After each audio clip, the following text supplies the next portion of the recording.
3. Hi, welcome to the Garth Roddy Show, part of the Business Bakery edition. Actually, well, I think we should just call it the Me and We edition because I'm interviewing a good friend of mine and actually a co-creator with what we've been doing over the last 7 months and an extension of what you've been doing for 15 years. So Breck Stewart joins me from Master Media. So good to have you on the set, buddy. Thanks for having me, Garth. What's it like to be on the set? I mean, you've been producing all this stuff on the background and making it all work, and now you're here. It's quite an experience, I must say. We've been up here before doing presentations to audiences with a slideshow, but to be actually sitting in the interview seat, it's a novel experience, especially for me, you know, having the back-end knowledge that I do and the experience to put this all together, and then all of a sudden to be out in the forefront. It's unusual.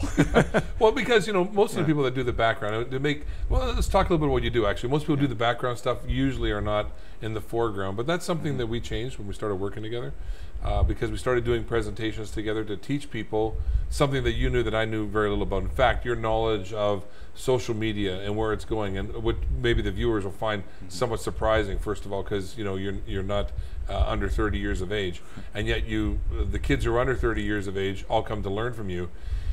So here you are, you know, the person that understands how this is going to be relevant in the marketplace, and not only where it is right now, but where it's going. And now you're here, and we're talking about what you do, because the magic that we create here to get it out there is really your strength. I guess where it started a number of years ago when I was in the architectural business, and I attended a meeting with a fellow from the Middle East. He was a professor down at the engineering faculty, and he began talking about social media and how it was the coming rage. And I thought, well, this is something I better study. So I went to the source of all my knowledge, which was my kids, because they are hardwired from birth now to be on the internet and texting and on social media. And I soon realized that if I was going to keep up, then I had to do some studying. So I began studying in the field of social media. My son gave me a book.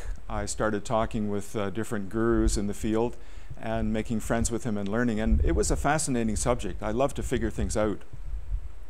So I went along for a number of years with this, but then I guess the key point for me was the presidential campaign and election in the United States involving Barack Obama a number of years ago. Well, let's go back a little further, though, because what happened is that you understood media from your childhood. And, you know, the idea of communicating a message to get people to do something, to buy something, or to consider something was sung to you as a lullaby. That's right. This is a story, actually, that my father told me later on. He was one of the original ad men back in the 50s. He was vice president of an advertising agency. And one of the accounts he had was the Alka-Seltzer account.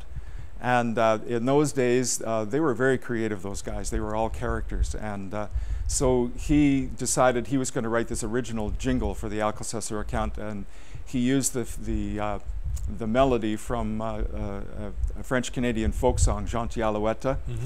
And he wrote this song, Alka-Seltzer, Speedy Alka-Seltzer, soothe indigestion the Alka-Seltzer way. And went on and on and on. And he used to sing this to me as a lullaby. So media is sort of ingrained in my blood. I grew up with all these characters in radio, Gordon Sinclair and Pete Nordheimer. And later on, I got involved in photography with a very famous photographer, Christopher Darling. And he had done a book on Karen Kane and Frank Augustine, very famous ballet dancers.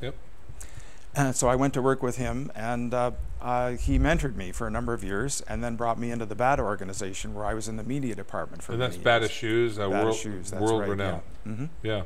And what did you do there? Because that was kind of an interesting environment. I've heard the stories. Maybe you want to share them. That, first of all, wasn't an easy company to work with. No, it wasn't. It was very demanding, but very rewarding.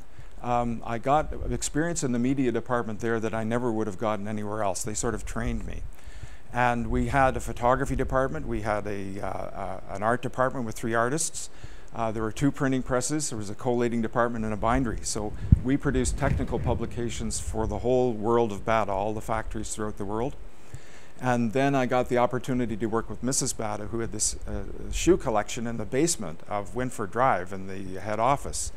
This was before the shoe museum was set up. So we had an opportunity to go over there and work with her and photograph some of the very famous shoes that she had in her collection. So by the time I finished with BATA, I was thoroughly versed in all aspects of media. And then after I left BATA, I decided I would form my own media company. I met my wife Trina in 1992, and she was a very famous photographer in the Durham region. And so we formed a media company. And we went along for a few years, but I guess the key thing that happened was the internet in 1995. And I knew that was a game changer. And when the internet came online, I told Trina we're going to have to change everything we do. We're going to have to go digital in the photography. My business is going to have to involve some technology in the internet. And if we don't do this, then we're going to lose our business. So everything sort of proceeded from that point. It's interesting when you see a trend or something that's going on just like that, that all of a sudden you realize, well, you have the foresight. There are a lot of people that don't. A lot of businesses don't have the foresight. They just keep thinking they can ignore the pink elephant in the room. So in this case, you didn't. Moving forward a bit, that you got going at it, you started doing websites, right? Yes, that's right. A lot of our media clients began demanding websites, and I thought, well, we'll give them, to keep them in the fold rather than sending them somewhere else, I'll learn how to do it. So I love figuring things out, right? So we figured out how to do websites. Let me jump on that for a moment. Sure. I want to make it a test with it because we're a partner on so many things. Yes. I remember you and I took a look at some technology. This is the first time I saw this, about November of last year, and we looked at something, and I was very impressed with it.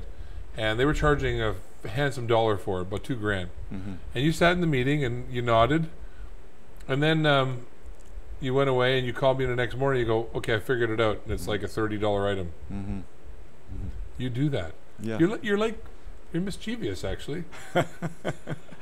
I think I have one of these minds. I studied classical music for many years, and I love the way Bach writes fugues and puts together all the parts. It's fascinating to me. But so I have to sit down and figure out how he did it, right? So whenever I come across something like that, I want to figure out what did they do. But underneath it all is my question: are the customers really getting value for what's being presented to them? And with that in mind, I think we had another experience where we sat down with someone who was promising a package in social media and in web development, and promising all sorts of things that he would do for the customer. And I realized that what he was promising was almost impossible to fulfill for the price point he was charging, and that model wouldn't work. It was a bit of a deal. I remember you coming away and said, Garth, there is no way. And because you understand coding, you understand the back end of it, and you said there is no way he can withstand any kind of growth. And no matter how much he tried to share with us that he had his people, you said there's no money in this. It's important because how many people could we have gotten in as business owners to maybe be engaged because we thought it was the right tool at the right price, to find out it was the right tool with the wrong price and it was going to underperform. That would have been a tragedy for us as business owners and as marketers and as presenters. We'd have committed suicide, really. Really.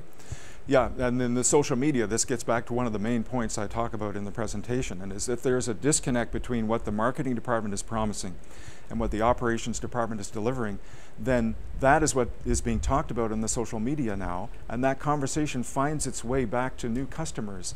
And when it goes viral, as in the case of the United Airlines video, for example, then companies are forced into a redesign of their whole operation. Well, we're going to go off to break because it's impossible to get this done in one segment with you. And we're going to talk a little bit about the nuances that we understand about social media. I know you don't want to give away all the tricks, but some things that people really need to pay attention to, and if they're not paying attention, they're basically building on a dinosaur, on a dinosaur model. So we'll be back with more Breck Stewart of Astro Media on the Garth Riley Show, Business Bakery portion. Stay with us.